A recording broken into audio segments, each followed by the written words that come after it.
Welcome to the channel, guys. So this would be a session to how to get your database, a SQL Server data in Excel. Okay, many a times there are a lot of data, or maybe the second problem I've seen, once you paste from SQL Server directly the data, if it has, right, if it has your comma separated, that creates a problem. Okay, so in this case not, but if there's a comma when you paste to Excel, that would be a problem. Anyway, there are a lot of guys who would be interested how to get the data. Many of you already know. That's absolutely fine. I'm just showing there are a variety of sources just to let you know.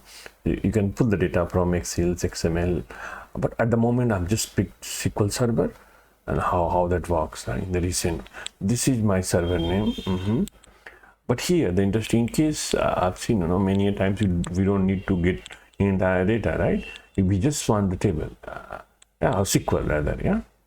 So here you can write your SQL. The structure, the layout has changed a bit compared to last one. I remember when I was okay. So let me just put a SQL here. In that case, it might ask me for a database, but let's see, yeah. So it say give me the database. We'll give him the database. Fair enough. What's your database name? Just copy it. You can type in case you don't want to type that way. Now we go to here, give the database, and we write the SQL. That's so simple. So we give the database name, yeah, and then server name and the SQL that you want to use. You can have your on filters too, just like, so you can put here in case where condition, just like a normal SQL works. Okay, so I'm just saying it. All right, let's see what happens. It's saying credentials. So in few cases you work in an organization, you then may not have Windows credential, you need to have a login ID and password. Okay, but since I is my local, you can just toggle in between depending on your setup. Yeah, okay, that is also fine. I want the data, and now you see that.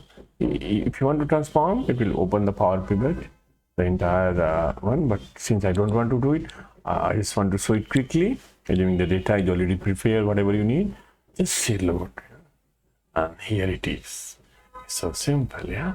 Many times what happens, probably you don't need to have this as a table, because by default it pops as a table. Okay, and if you need to apply it, right, you just go to teach table design and convert to range, and it's saying it will remove it. Fair enough.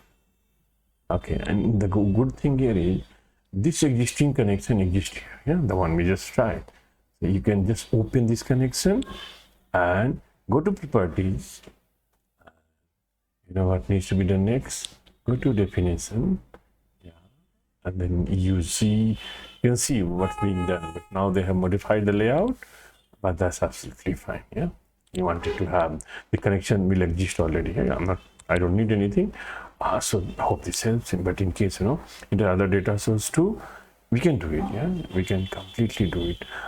Keep in mind with the XML, you need an XSD file. That's called a schema file. Apart from the XML file too. Yeah, there are certain tools that can generate XSD on the fly, but you understand. Yeah, hope this was helpful in some way. Thank you for being in here.